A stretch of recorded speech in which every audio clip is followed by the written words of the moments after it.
Critical thinking. This is a new and short course titled Critical Thinking, taken from the book Educational Programs by Muteb Alqarni.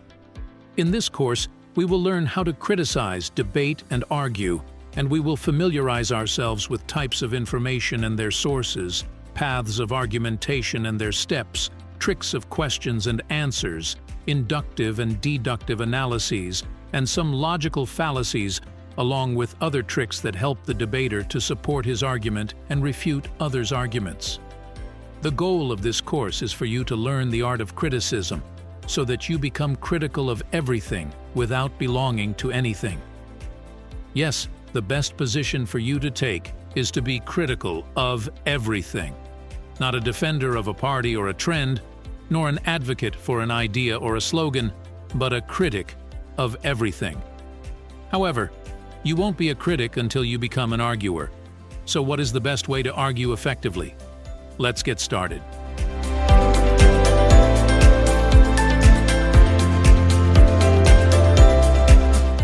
To be critical of everything, you need to know that every spoken word or written text is just information. And information comes in two types. 1. Fact, or 2. Claim. The difference between them lies in the degree of truth. A fact is information that is 100% true, while a claim is information that is less than 100% true. For example, the sentence, "All humans will die," is information, but we call it a fact because it is 100% true. On the other hand, the sentence, "Honey is beneficial for wounds," is a claim because it is true information with a truth percentage less than 100%, such as 30% or 72%. The important thing here is that it's not 100% true. Similarly, the statement, "Biden is the President of America now," is a fact because it is 100% true information, while the statement, "Television is harmful," is a claim because it is true with a truth percentage less than 100%.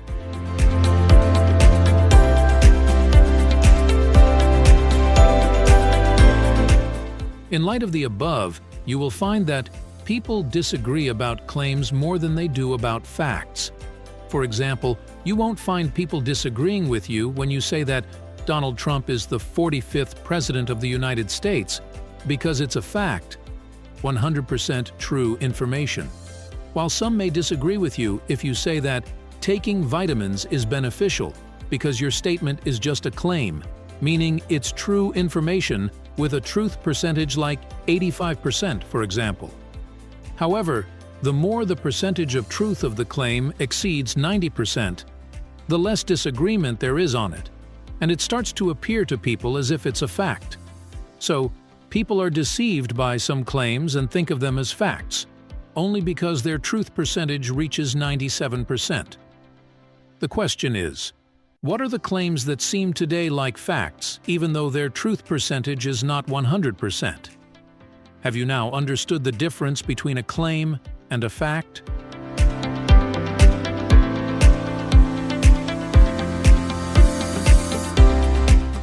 The question remains, where does the information, whether a claim or a fact, come from? It comes from three sources. 1. The senses. 2. Experiments. Or 3. Pure logic. So when you say Biden won the elections, you are here stating a fact that is 100% true, coming from your senses, your eyes, ears, etc., as you saw Biden on television winning the elections and heard about his victory from the news agencies. And when you say investment is the beginning of wealth, you're making a claim that is 85% true, perhaps coming from scientific research, economic experiments. And when you say John is Mary's killer, you're making a claim that is 67% true, coming from pure logic, as you saw John leaving Mary's house an hour before Mary's death was announced, so he must be the killer.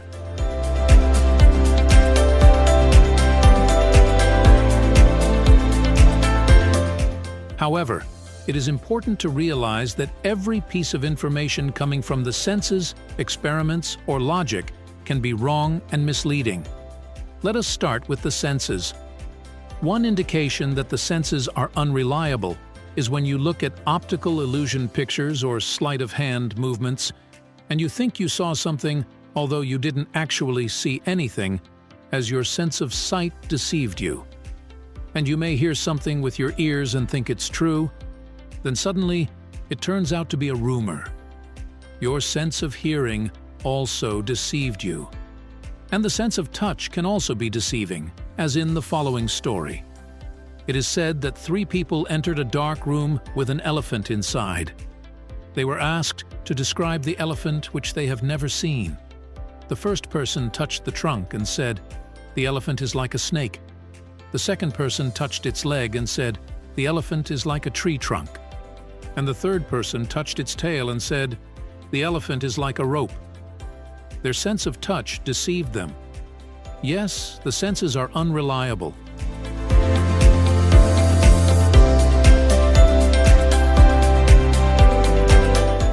Now you know that any information based on the senses can be misleading and easily refuted. Similarly, experiments are not guaranteed. You may say that milk aids digestion because there is a study and scientific experiment that said so. Then you discover that this study is not reliable because there is another contradictory study that says milk does not aid digestion.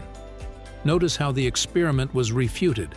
Perhaps the number of participants in the study you cited is less than required, or perhaps it is a deceptive study produced by a biased dairy company. Let's assume your claim is reliable and supported by 3 studies, making it a claim that is true with a truth percentage of 90%. It is sufficient to find a single contradictory study that lowers its truth percentage to 65%. Therefore, scientific experiments may also be insufficient.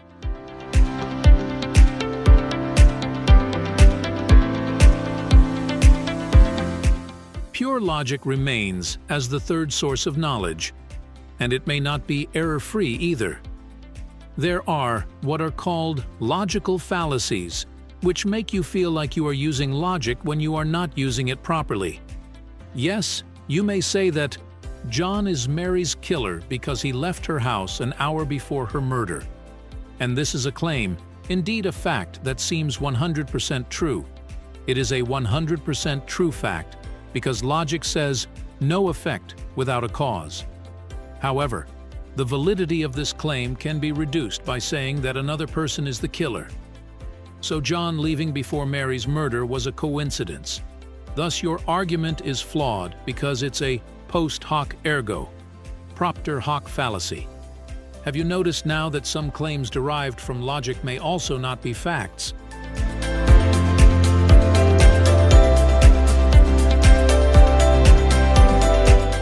So, every piece of information based on the senses, experiments, or logic may not be 100% true.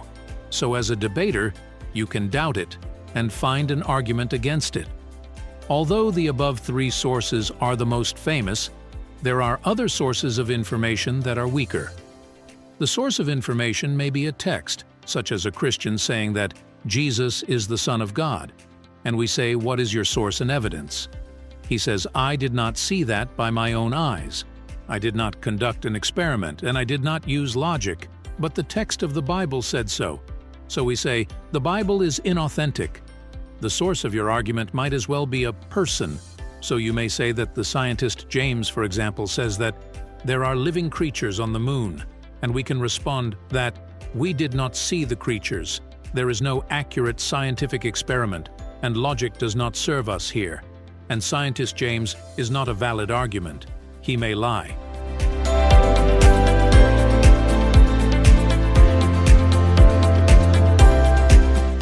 We have learned something important in the above sessions.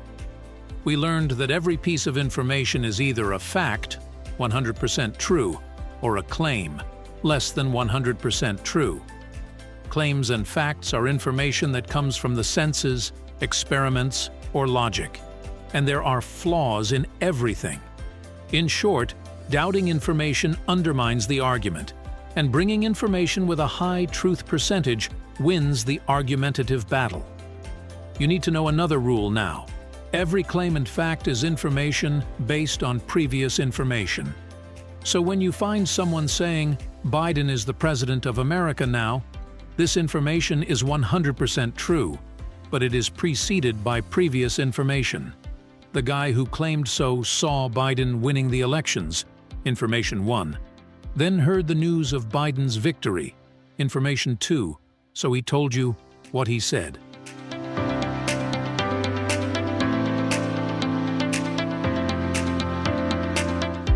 The good debater and critic are the ones who always ask about the previous information. So when someone hears someone saying, Biden is the president of America now, he asks and says, based on what are you saying this? And searches for the information that formed this claim or fact. Is its source the senses, experiments, or logic? Knowing the premises facilitates the process of refuting arguments, claims, or facts. There are arguments, claims, or facts based on weak previous information. Always ask your opponent about the foundations and premises, as they may be weak. Now just know that logicians call the previous information preceding the final information as premises, while the final information is called the conclusion.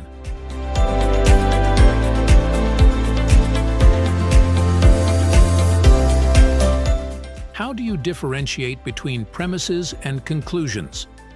There are two ways. The first is by using the phrase since, then, where what comes after since is the premise and what comes after then is the conclusion. So if someone says, Biden is the president of America now, he is actually saying, since the CNN channel published that Biden won the elections, premise 1, and since I saw with my own eyes Biden celebrating his victory, premise 2, then Biden is the president of America now, conclusion. Refuting the premises means refuting the conclusion, and refuting the conclusion means refuting the premises as well. Refute either side and the argument collapses completely. You can say that the CNN channel spread a rumor, thus refuting premise 1, and you can say that the video you saw of Biden celebrating was photoshopped and edited, thus refuting premise 2, and thus refuting the conclusion. Biden is the president of America.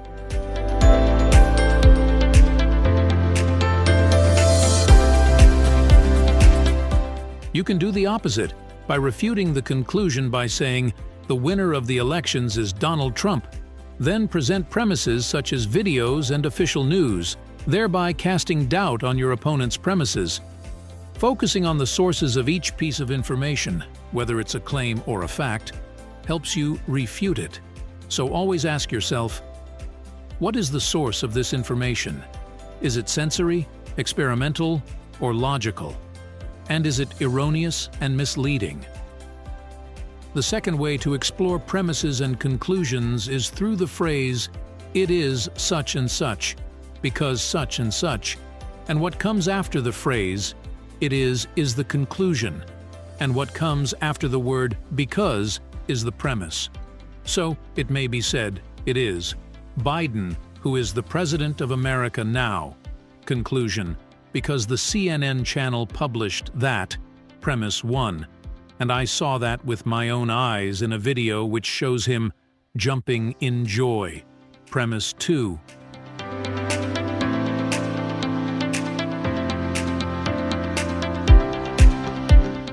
Therefore, premises may precede conclusions, as in the phrase, since such and such, then such and such, and premises may follow conclusions, as in the phrase, it is such and such because such and such. Through premises and conclusions, we have two types of arguments. 1. Inductive reasoning, and 2. Deductive reasoning. Inductive reasoning is essentially generalization. So if you hear information, claim, or fact being generalized, like saying, all people are corrupt and all religions are Abrahamic, etc., know that these are generalizations derived from induction. And if you don't hear generalizations and only hear details like someone saying, John is an outstanding teacher, know that these are details derived from deduction, or what they sometimes call inference.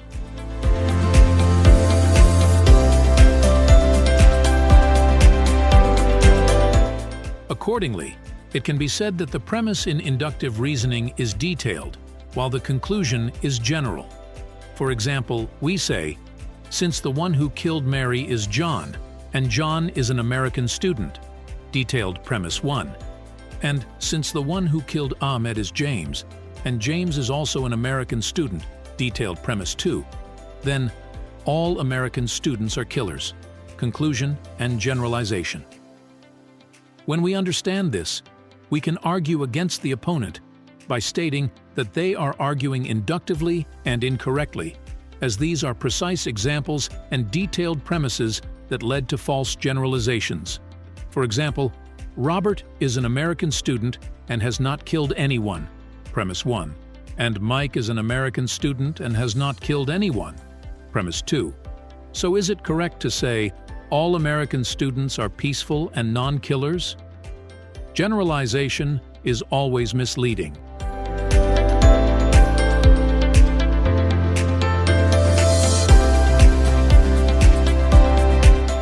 As for deductive reasoning or inference, it operates in the opposite way, starting with a general conclusion and putting it as a premise, then inferring from it results that were previously premises. Like saying, all American students are killers, and this is a premise, not a conclusion. And since John and Mike are American students, I inferred and decided that they are necessarily killers. Note here that the conclusions do not contain generalizations, but rather specific examples. And this argument can be countered by attacking the previous generalization and then rescuing John and Mike from the charge of murder. In short, the process of induction provides precise examples and then generalizes a rule from them, while deduction or inference provides a general rule and conclusion, then breaks it down into detailed examples.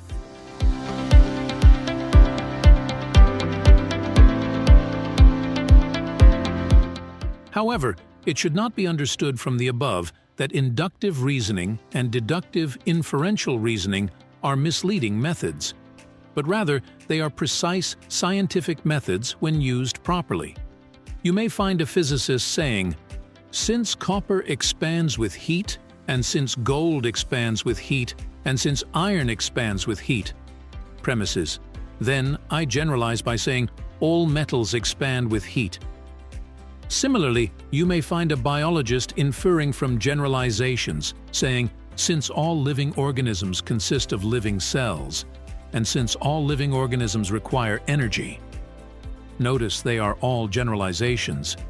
Then I deduce and infer from this rule by saying, that strange organism or animal moving there that I have never seen before must consist of living cells and requires energy.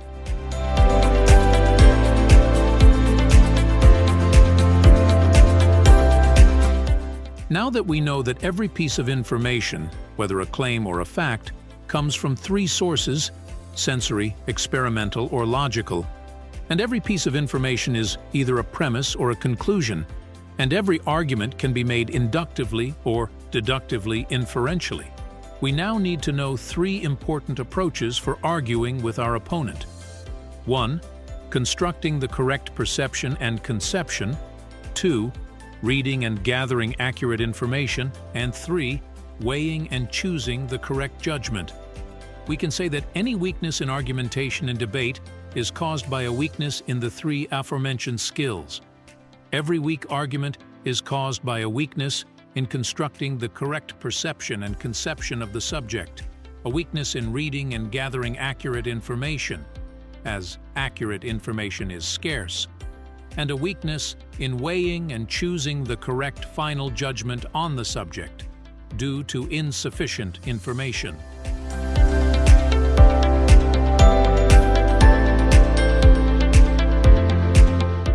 Building the correct perception and conception is the most important step for conducting a successful debate. Judgment about a thing is a branch of its perception, as they say, meaning your judgment is based on your perception of the subject. For example, when you argue with your opponent about the role of secularism in the Arab world, ask him, what is the meaning of secularism in your view? How do you interpret it? Imagine it, see it, and what do you know about it? He may say, Secularism means allowing adultery and immorality. Exploring your opponent's definition of secularism clarifies to you how he perceives, views, and conceptualizes secularism. And you may agree with him, saying, "If this is the secularism you mean, then I am the first opponent of it." But what if you don't know his perception? The debate will intensify between you, and the final judgment will differ. And the reason? Differing perceptions.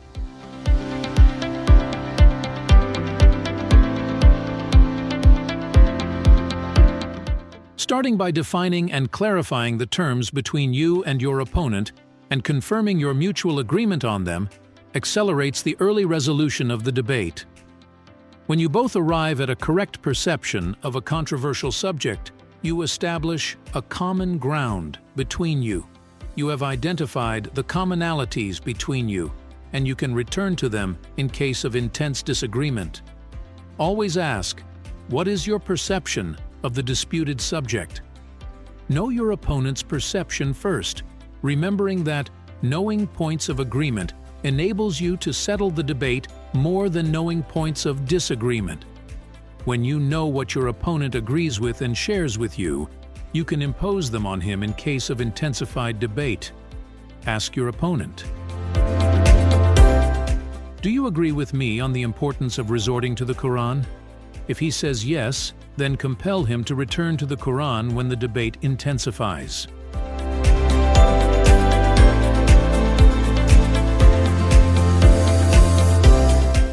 Take it as a rule.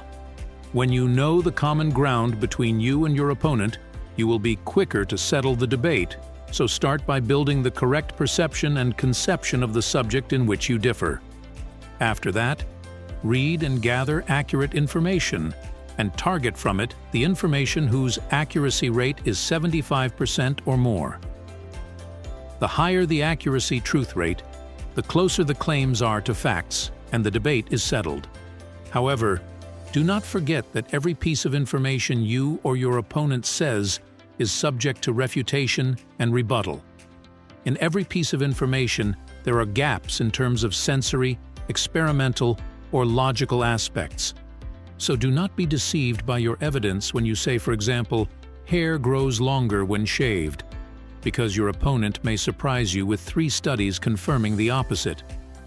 Thus, this claim's accuracy truth rate is reduced, and your claim becomes weaker and weaker.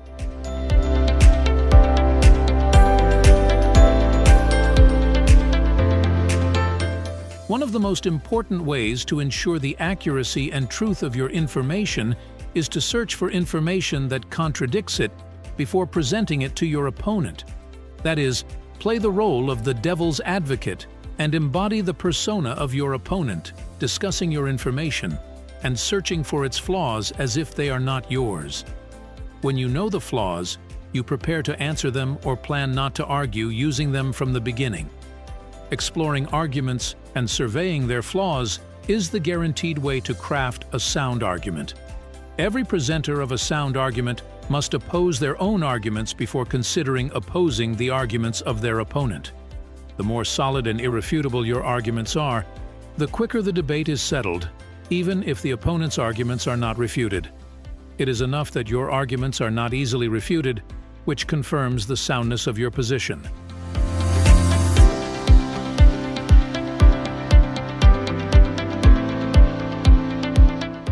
After opposing your own arguments and ensuring their soundness and their few flaws, it is time to anticipate the arguments your opponent may present. This can be achieved by asking what the opponent might present as a counter-argument to your argument. Knowing the counter-arguments early means your ability to present what refutes them from a sensory, experimental, or logical standpoint. What are the flaws in my opponent's arguments? Remember during this task that the opponent's arguments are not necessarily reactions to your own arguments. They may be irrelevant, unthought-of arguments you did not anticipate and are not related to your own arguments. Look for these unthought-of arguments and try to prepare responses to them. Ask yourself, do you argue with yourself and play different roles between supporter and opponent of what you're thinking? This is the major trick in leading successful debates.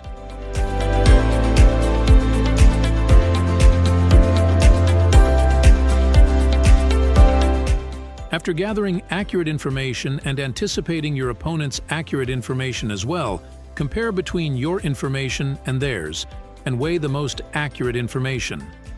This is the third stage of argumentation, which is weighing the correct judgment, meaning adopting the correct position you will defend during the debate. Compare the truth rate of your claims and that of your opponent's claims. Then, weigh in the judgment, choosing the information with a truth rate of 85% over information with an accuracy rate of 55%. Calculate the truth rate of each piece of information and choose the one with the highest truth rate. Do not be one who defends the least truthful information, for the goal of the sincere critic and debater is to reach the truth. And you will not reach the truth until you bring what has a truth rate close to 100%.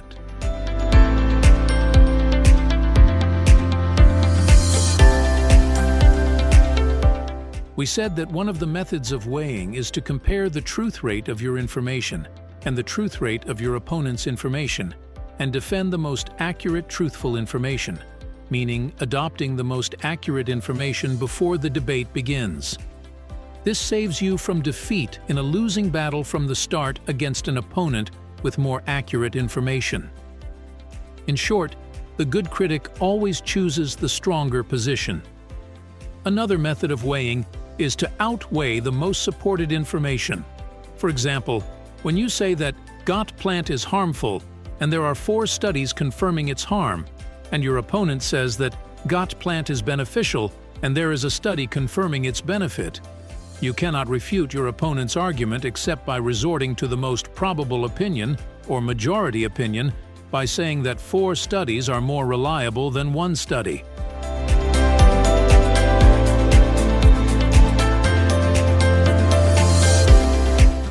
When you build the correct perception and conception, thus identifying the common ground between you and your opponent, read and gather accurate information, and identify its flaws, and reach the correct judgment by weighing, which involves choosing the most accurate, truthful information, you have settled the debate here. However, there are ways your opponent might use to refute your arguments, and we will outline here the most common ones to beware of. Firstly, the dispersal method. You may demand your opponent to clarify their perception and definition of freedom, and they may distract you by saying that everyone knows freedom. Here, you can either be an unaware critic and accept this response, falling into its trap, or be an astute critic and stop the opponent, not allowing them to pass until they clarify and define their perception.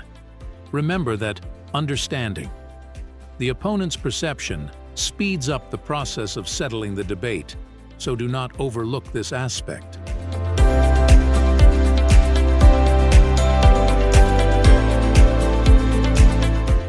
One of the main reasons for sterile debate is rushing to accept arguments before clarifying the accurate perceptions about them when it is too late to do so. The second method your opponent might use to refute your arguments is using poetic language, meaning using language that appeals to emotions. Plato says, "The confectioner defeats the doctor in argument, and the politician, with his rhetorical power, defeats the general." Then he adds, saying, "Stirring the emotions and desires of the audience is more convincing than any appeal to reason." Yes, your opponent may demand raising students' grades on the pretext that some of them are sick, ill, and going through severe family circumstances. With this argument, he stirs your feelings and emotions, making you forget to resort to your mind and logic. For sympathy does not mean granting students free grades.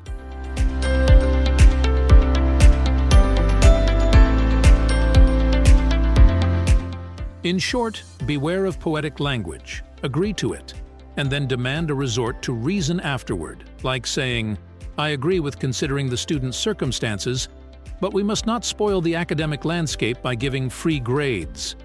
The third method your opponent might use to refute your arguments is the method of faulty analogy, meaning he compares what you describe to something else that seems accurate but is not. So you might claim that honey is healthy, and your opponent says, "You are like someone saying that white sugar is healthy." In reality, honey is like sugar, high in calories, and causes diabetes and obesity. Notice the strength of the argument. He replaced honey with sugar and built on that. And you can respond by saying, "This is a faulty analogy, as honey contains minerals and vitamins that are not in sugar, so they are not similar in every aspect."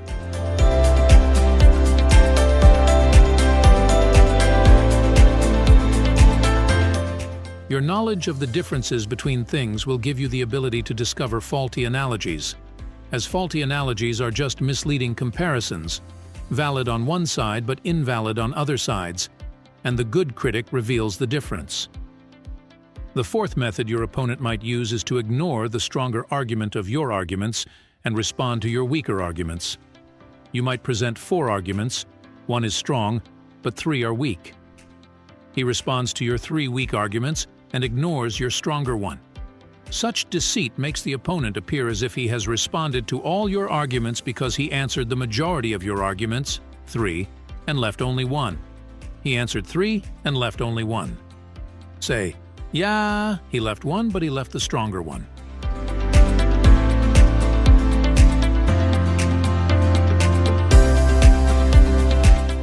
One useful way to stop the opponent when he ignores the stronger argument is to focus and enumerate what your opponent responded to and what he ignored, and reiterate what he ignored.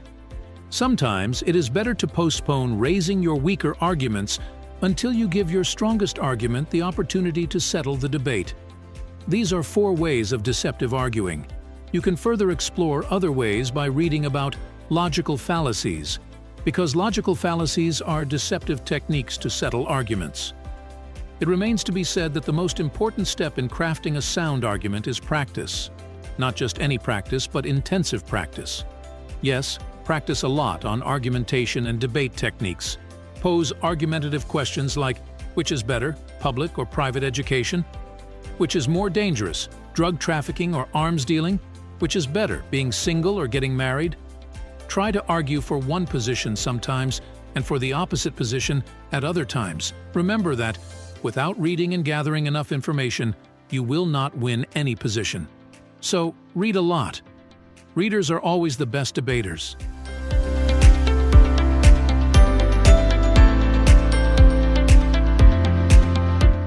And thus, we reach the final episode of the Critical Thinking course. We have learned a lot, and the best thing we learned is to remind ourselves of the fact that the argument is just information, and every piece of information is complex, with premises and conclusions. The information may be a claim or a fact, and it may be derived inductively or deductively. We also emphasized the importance of focusing on 3 things during the debate.